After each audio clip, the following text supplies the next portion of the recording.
Boa tarde. Meu nome é Wildete, eu estou iniciando em pesquisa. Sou professora da faculdade em São Luís, Maranhão, e estou fazendo mestrado, e vai ser a primeira tese de mestrado em acupuntura lá no Maranhão. Então, eu tenho tentado me respaldar da melhor maneira possível. E eu estou usando o placebo, inserir agulha no adesivo de moxa.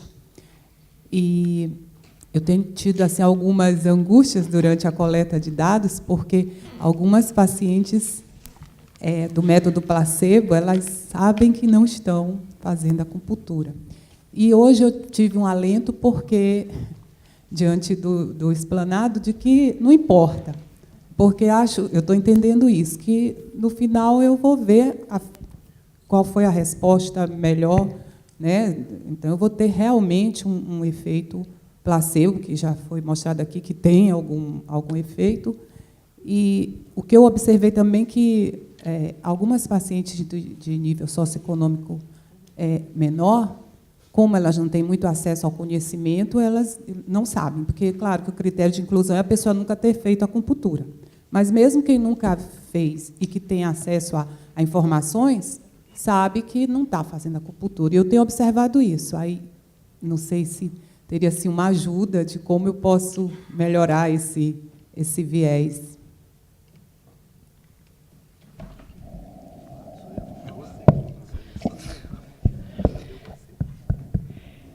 Eu imagino assim que eu precisaria saber mais da sua pesquisa, né? Mas eu imagino assim que quando a gente está submetendo a acupuntura dentro de um ensaio clínico randomizado, controlado, na verdade o racional por trás é realmente eliminar o placebo e a gente tentar circunscrever o efeito placebo de modo a conseguir separar o que é o efeito ativo com o placebo. Então, na verdade, o que a gente estava falando aqui sobre o objetivo final de efetivamente melhorar a vida dos pacientes acaba sendo um pouco... a gente não consegue contemplar isso, às vezes, num ensaio clínico. Isso a gente sabe. Então, eticamente, às vezes, o paciente termina um ensaio clínico randomizado e depois ele é submetido ao resto do tratamento. Que isso é o mais ético a se fazer. O paciente está no braço placebo, mas depois ele vai receber o tratamento. Né? Então, isso a gente tem que ter em consideração, que muitas vezes a gente tem que ser stringente mesmo na hora de fazer um desenho de trabalho. E a outra é que a gente tenta minimizar o processo do cegamento, que é o complicado aí que você está falando, de outros modos. Então, naturalmente, o médico sabe o que ele está aplicando, mas a gente tenta minimizar isso através do, por exemplo, quem está cego, quem está avaliando, quem está fazendo a mensuração estatística ou coletando os dados, ou a gente tentar fazer um método placebo mais parecido possível com o método ativo. Essa é a ideia. Agora, realmente, se a gente usa moxa, que é temperatura, que é calor... Não. O adesivo de moxa não é aceso. Ele é aquela foto que você mostrou, aquele adesivo que a gente coloca a agulha só no... É uma espécie de cortiça, né? A gente não está acendendo, não. Tá, então a agulha não entra? Não, a agulha está só no... Tá. A agulha não entra para uns e entra para outros, é isso? Não, eu faço agulhamento normal, verdadeiro, num grupo, e no outro eu coloco a agulha no adesivo, não toca na paciente. O placebo está sendo esse. E todas estão tomando medicamentos, são encaminhadas da Liga de Dor, cefaleia crônica, elas estão usando medicamentos. O avaliador é o clínico de dor. Que eu não entendo. Eu acho que é adequado esse desenho. Agora, naturalmente, alguns vão acabar sabendo que eles não estão recebendo a agulha introduzida propriamente dita. É esse que é o problema. O Comitê de Ética, lógico, exigiu que o uso do placebo, e isso também já estava em nosso desenho, que o uso do placebo seria um beneficiado depois com o tratamento verdadeiro. Vocês querem acrescentar mais alguma? Qual que é a condição que você está tratando? Cefaleia crônica. Cefaleia crônica. Na última conferência lá da Society for Acupuncture Research, eles colocaram aquele quadro que eu coloquei ali para ver a questão da magnitude do efeito. Quando você vai calcular o seu tamanho da amostra, uma coisa que você tem que considerar é a magnitude que você espera da sua intervenção que você está estudando com a intervenção controle. baseado nos dados de pacientes com dor crônica desses estudos de meta-análise individual, o mínimo de pacientes que você precisa ter para ter um estudo, mesmo que não seja sham invasivo, é de 300 pacientes. Então, é um N muito grande para você poder mostrar alguma coisa que vai ser diferente. Não sei qual que é o seu N. Esse está sendo uma dificuldade da gente. A gente está fazendo até inicialmente um piloto, porque eu desconhecia esse índice, e quando você vai para a fórmula para calcular o N, você obrigatoriamente teria que saber que proporção de melhora você tem na literatura. Então, a gente vai... chegando lá, eu vou partir para essa, e vai ser um pouco difícil achar 300 pacientes, né? Posso falar? Pode falar. Tá. Completando ali que estava comentando, eu acabei de voltar do congresso de acupuntura no Houston, e eles comentaram que, para tratar a dor, há uma certa confusão. Tá? Vamos supor, esse dá um exemplo. Dor de ombro. Quando você fala dor de ombro, para muita pessoa é dor de ombro só. Só que se você for pensar classificamente, se é ombro doloroso é causa por uma artrose, uma tendinopatia, uma bursite, tá? Uma lesão da tendões. Então, o que acontece?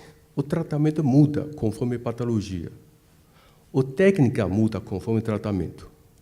Da mesma maneira, a doutora estava falando da dor crônica, da cefaleia crônica.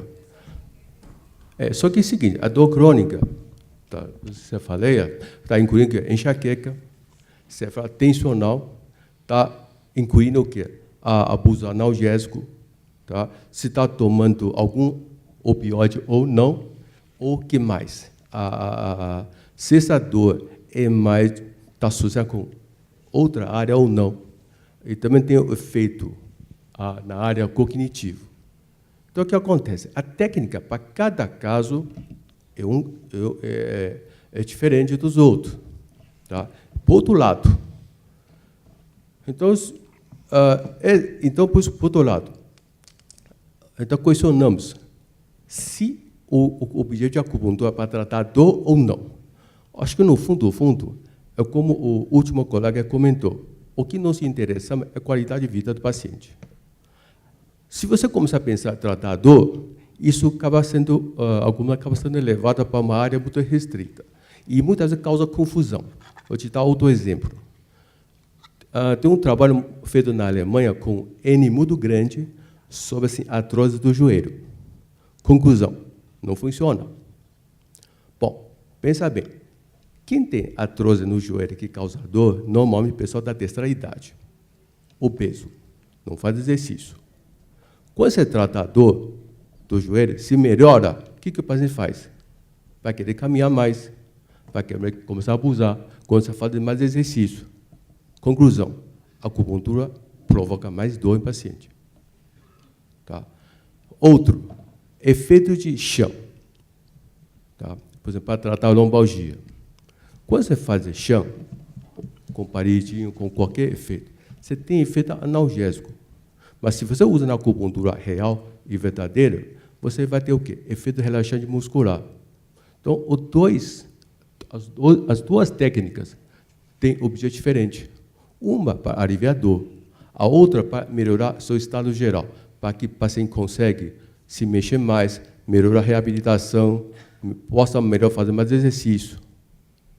Tá? Então, provavelmente, com a segunda técnica, que é a acupuntura real, vai ser pior do que o primeiro, porque o primeiro só vai tirar dor, com a acupuntura chão. Tirar dor, só que o músculo continua duro, continua rígido, mas você não vai poder fazer muita coisa. Tá? Por isso que acho que acho que o objetivo e a acupuntura tem muita coisa a ser discutido. Tá? Acho que essa iniciativa de vocês é muito interessante, mas implica muitas coisas a ser bem mais elaborado. Eu só queria completar que desculpa, mas é que tem a ver com o que ele falou, é que a metodologia assim, a gente quer detalhar bem sobre isso. Então, nós vamos detalhar aqui cada tipo de cefaleia, o que foi feito e justamente para validar o tipo de tratamento, porque o que diferencia a acupuntura justamente é que para dor o tratamento é individualizado, não é? Então a gente mas olha, eu fiquei na equipe de cefaleia do HC uns 10 anos. Hoje, eu tenho receio sobre o diagnóstico dado para neuro. Tá? Recentemente, eu tratei 3 casos de crianças com cefaleia crônica, com enxaqueca, etc. Sabe o que é? É tudo cefaleia tensional.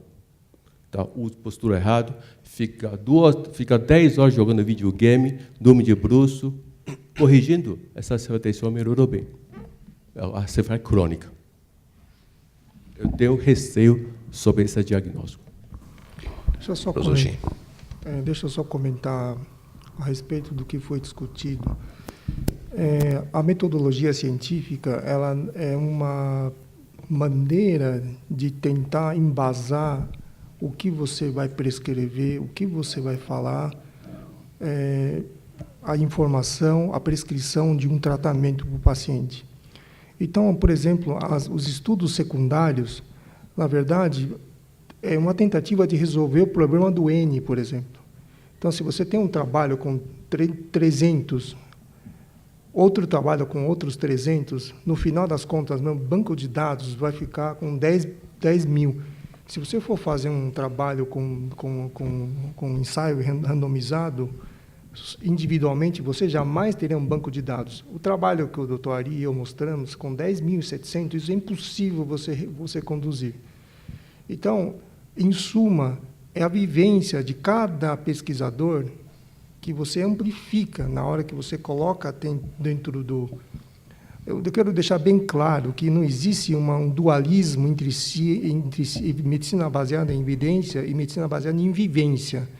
São algumas pessoas que querem criar essa polêmica. Na verdade, a medicina baseada em evidência é compilação de medicina baseada em vivência, porque a experiência de cada pesquisador, de cada médico especialista, é que vai formar um banco de dados.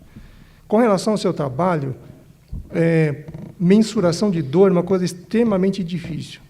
Então, você tem poucos instrumentos para mencionar. Assim, uma coisa é você medir a pressão do paciente. Outra coisa é você ver a diminuição ou aumento de glicemia. Agora, é uma coisa completamente diferente você mensurar a dor. Para começar, você teria que atribuir uma nota para a dor. Só aí já complica a coisa. Então, com relação a isso, você já vai ter que ter um teste específico para mensurar o seu resultado. Além do mais, a nota 2, para mim, pode não ser a mesma nota 2 para você. Então, isso gera uma confusão muito grande. Por isso que a gente acaba, na hora de você determinar um protocolo de estudo, você precisa saber qual é o seu endpoint, ou outcome, ou desfecho, o que você quer medir. E, a partir daí, você precisa procurar instrumentos que possibilitem essa mensuração. O doutor Ari falou um negócio de N, né? Normalmente, o que a gente acredita é o seguinte: quando a magnitude do efeito é muito grande, você precisa de um N menor. Quando a magnitude de um tratamento é desse tamanho, você precisa de um N enorme para mostrar que funciona. Então, essa é mais ou menos a direção que você talvez tenha que embasar. Você precisa ter um instrumento para mensurar a dor. Então, cefaleia crônica é uma coisa muito complicada de estudar, porque, enfim, dor, né? É uma coisa muito complicada para estudar. E, no final das contas, você vai acabar tendo que incluir uma escala de qualidade de vida, porque, no final das contas, é isso que vai contar. Alô, gostaria de parabenizar a mesa pela apresentação. Foi muito interessante, todas as apresentações. E a minha pergunta era a seguinte, né? Foi colocado em uma das apresentações que o mais importante para os médicos acupunturistas seria a eficácia da acupuntura, né? Será que o tratamento que eu estou fazendo está realmente ajudando os meus pacientes? Então, eu tenho algumas dúvidas sobre como avaliar a eficácia, né? Então, assim, geralmente, quando a gente pensa em eficácia, a gente pensa num conjunto de pontos, né? Um protocolo, pensa para uma certa patologia. Só que as minhas dúvidas seriam o seguinte: primeiro, né? A dificuldade no diagnóstico. Como o Dr. Hong apontou, tanto a gente tem o diagnóstico da medicina ocidental, como também um outro diagnóstico da medicina tradicional chinesa, que às vezes nós usamos para escolher os pontos e tratar os pacientes. O segundo problema seria o seguinte: se mesmo uma acupuntura Shan tem efeito, como que nós podemos comparar duas técnicas de acupuntura, né? Uma certa escola de acupuntura trata uma condição clínica de um jeito, a gente tem outro conjunto de pontos que é utilizado por outro grupo de acupunturistas. Como que a gente, na opinião da mesa, qual seria a melhor maneira de comparar duas técnicas diferentes? E o terceiro problema é que o que eu observo é que, muito diferente dos protocolos de medicina baseada em evidências, a prática do acupunturista é que muitas vezes a gente muda os pontos de acordo com a situação do paciente a cada sessão. Existe essa flexibilidade. E muitas vezes a gente vê essa flexibilidade como uma fonte de eficácia para a acupuntura. Como que a gente poderia lidar com isso em um estudo científico? Obrigado. Bom, legal a pergunta, porque assim, na verdade, a tentativa assim que eu tentei colocar foi essa. Você diz assim, você muda os pontos à medida que o paciente vai aparecendo e você vai modificando, né? Essa flexibilidade, né, que é um atributo da visão, do seu ponto de vista da medicina chinesa, quer dizer, é aquela coisa de você pensar a situação, não você idealizar o que você espera de resultado, mas você potencializar aquele resultado para o caminho que você queira dirigir. Eu estou alertando isso pelo seguinte, porque nós, no último congresso, a gente tem visto assim cada vez mais, e é fundamental que a ciência dê conta, que a biomedicina dê conta de determinados modelos explicativos para colocar a acupuntura, até porque é importante que a gente faça interlocução com nossos parceiros, nossos pares, outros médicos e outros profissionais de saúde, e assim, dessa forma, a ciência é paradigmática com relação a você definir, né, a credibilidade que nós estamos fazendo na cultura que a gente está vivendo. Então, não podemos sair da cultura que nós estamos vivendo. Nossa cultura é essa. Só que nós pegamos uma outra cultura, pegamos uma técnica terapêutica dessa outra cultura, ou pode dizer assim, uma forma de ver a pessoa, uma forma de ver essa pessoa no mundo, e aí tentamos incorporar a nossa. A China tem por característica uma pluralidade, quer dizer, isso dito pelos sinólogos, todos eles. Quer dizer, ninguém acha estranho o capitalismo chegar na China e se colocar daquela maneira lá, sem o chinês perder questões assim culturais que permeiam ele enquanto um povo, enquanto civilização. E é totalmente diferente da gente. Eles têm, inclusive, uma língua própria. Eles têm a linguagem chinesa difere da linguagem do Ocidente. E por isso que esses pesquisadores que se interessam por outras culturas, de multiculturalidades, vão procurar o Oriente, porque você pode reconfigurar, né? E nós pegamos coisas deles e trouxemos para cá. Eles têm uma pluralidade, eles conseguem incorporar as coisas na cultura deles e vão adaptando. A minha fala é exatamente para que a gente tenha essa preocupação. Quando a gente está tentando explicar a acupuntura, a gente tentar considerar os modelos científicos, mas ver que tem mais coisa além dele, quer dizer, tem coisa a mais aí. Os chineses estão dizendo outras coisas. É lógico que a tradução é difícil, mas a gente tem que tentar visualizar a tradução e colocar elementos na pesquisa, essas tais perguntas desconexas, na verdade, que você faz a pergunta, coloca na pesquisa e busca uma explicação para você dar forma e conteúdo para que ela não seja uma coisa fantasiosa. Mas nós temos, dentro dessa outra cultura, muitos elementos de percepção, essa questão de você modificar o tratamento, a questão de outros elementos que o paciente está nos dizendo, a questão de outras observações que a medicina chinesa, todos que nós fazemos isso, conhecemos, nos traz e que não são possíveis de ser, assim, de uma certa forma, quantificadas dentro do método que eles se propõem a estudar. É nessa questão. Então, eu acho que a resposta à tua pergunta é sim. Nós temos que pensar em criar modelos que também deem conta desta questão. Eu vou dar, só para terminar minha fala, um exemplo de um estudo feito com a homeopatia na Inglaterra, uns anos atrás, que eles disseram que a homeopatia, né, não tinha efeito nenhum. Quase baniram a homeopatia de lá, a acupuntura está no mesmo caminho, né?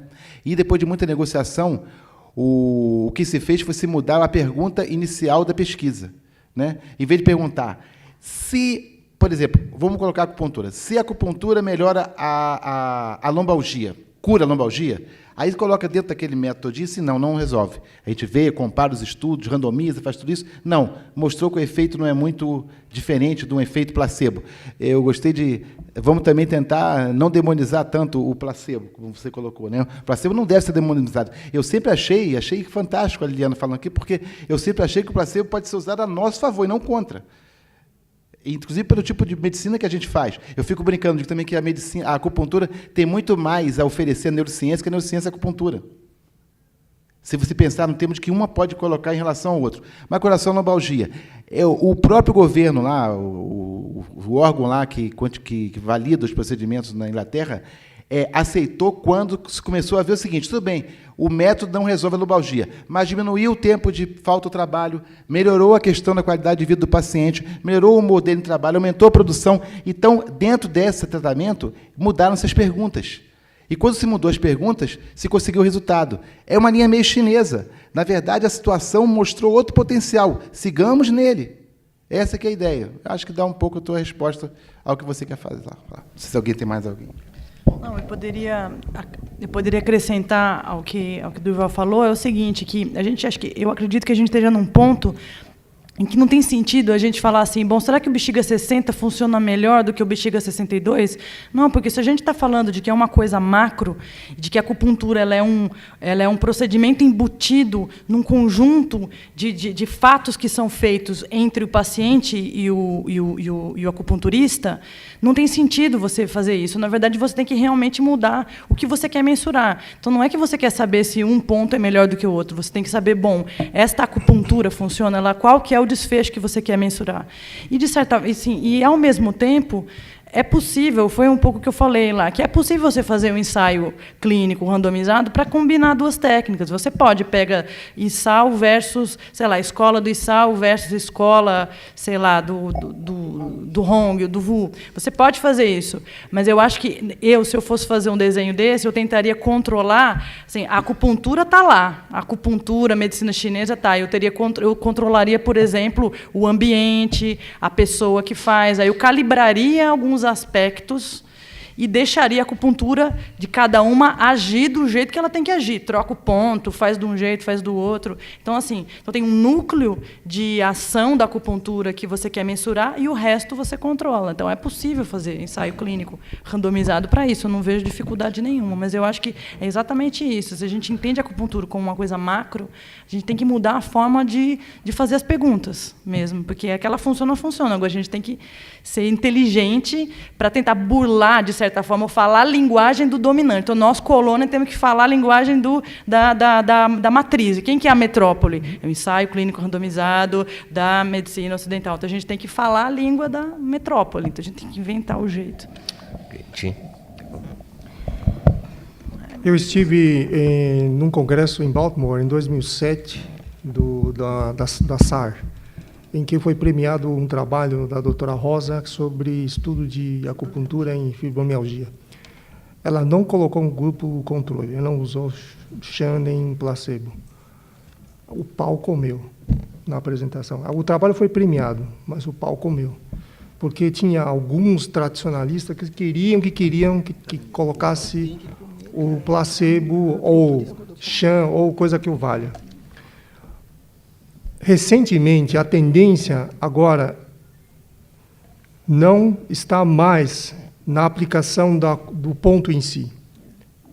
A tendência dos estudos hoje que é mensurar só o outcome. Então, o que você faz dentro, você faz um diagnóstico se é vento do fígado que invade o estômago, você faz um tipo de agulhamento. Se é outro tipo de diagnóstico, você faz outro tipo de agulhamento. Mas todos eles entram na mesma metodologia como a acupuntura real. Então, essa é a tendência que está se aceitando. Recentemente, nós submetemos um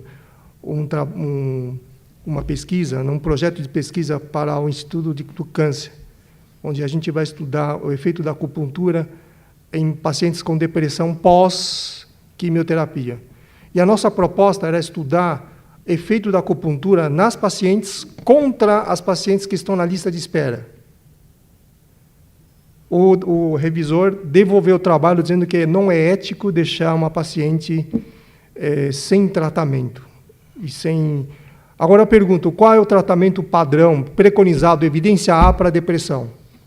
Podem procurar na literatura. O máximo de evidência é C. Ou seja, se eu der ou não der o antidepressivo, se eu usar a psicoterapia, talvez funcione até mais do que os antidepressivos. Só que a cabeça do pesquisador atual ainda não está acompanhando esse tipo de evolução. Mas, paulatinamente, a gente vai conseguir. Isso não é uma promessa, isso é real. Com o passar do tempo, a gente vai conseguir incutir na cabeça desses avaliadores, do pessoal que está mais inserido no contexto de pesquisa, a mudança de paradigma. Só uma coisa que eu queria completar, que é importante a gente ter em mente, assim, que quando a gente vai utilizar intervenções diferentes, com diferentes protocolos ou diferentes pontos de acupuntura, será que o efeito final vai ser o mesmo? Porque a impressão que passa para a comunidade científica é, se um estudo com acupuntura não funciona, daquele determinado protocolo, todo mundo fala, a acupuntura não funciona. Mas se a gente pegar um medicamento e aquele medicamento não funcionar para aquela condição, ninguém diz que a farmacologia não funciona. Então, eu acho que a gente tem que pensar muito bem qual é a racionalidade que a gente está desenhando aquele estudo. Então, você tem, na verdade, um contínuo. Numa extremidade, eficácia, na outra extremidade, a efetividade. E a maioria dos estudos não estão só do lado da eficácia ou só da efetividade. Os critérios, por exemplo, critérios de seleção de pacientes, podem estar mais para o lado da eficácia, mas o critério da seleção de pontos, mais para o lado da efetividade. Então, o pesquisador tem que ter muito claro onde que ele está posicionando as suas variáveis de pesquisa para depois poder entender, interpretar os resultados, para não acontecer aquele rolo de interpretação de resultados que a gente vê no nosso dia a dia. Bom, eu quero agradecer a participação de todos os colegas da mesa, de vocês também na audiência, e, para finalizar, uma reflexão. O ser humano ele é, ao mesmo tempo, semelhante e diferente de todos os outros seres humanos. Quando nós falamos do paciente ou na pesquisa, nós temos essa realidade. Então, a pesquisa em acupuntura, ela pode ser uma pesquisa mais padronizada, aqueles pontos definidos, uma pesquisa mais individualizada. Do ponto de vista ético, o que é que se espera? Que seja um atendimento individualizado, fazer o melhor para aquele paciente naquela situação, seja no atendimento clínico convencional, seja na pesquisa clínica. Quer dizer, é dever do médico que está numa pesquisa clínica fazer o melhor pelo paciente. Eu fui membro do Comitê de Ética em Pesquisa da Unifesp, que tem uma experiência muito larga, né, nessa área de projetos de pesquisa, e nós temos que estar atentos a isso. É o benefício do paciente. Seja ele, né, então, ou seja, vai utilizar a homeopatia, a acupuntura, assim por diante. Nesse caso, então, específico, eu creio que eu estou participando de um grupo, já publicamos uns 2 trabalhos, que está fazendo uma meta-análise de estudos na área de acupuntura e homeopatia. E nós estamos separando aqueles estudos homeopáticos que são individualizados, o tratamento foi individualizado, estão bem descritos, criamos todo o referencial daqueles que não são individualizados. Por exemplo, usar os pontos padronizados.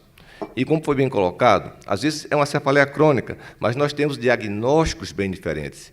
E se a intervenção do médico não fizer uma anamnese bem realizada, ele vai pecar. Ele não vai fazer uma recomendação que seria vital, mudança de postura, mudança de alguma atividade, orientação alimentar e assim por diante. Então, nós temos de pensar, no meu entendimento, né, esse aspecto ético, como eu coloquei naquela fórmula, naquela equação da arte clínica, que é a ética, primeiro, multiplicando o que seria medicina baseada em evidências, são as provas científicas, né, conhecimento científico bem elaborado, controlado, e a vivência, mas embasada na vivência, que é a experiência do profissional. Tudo se soma, e a ética está à frente de tudo, com o objetivo de beneficiar o paciente. Eu agradeço a atenção de todos, muito obrigado, e vamos ao intervalo.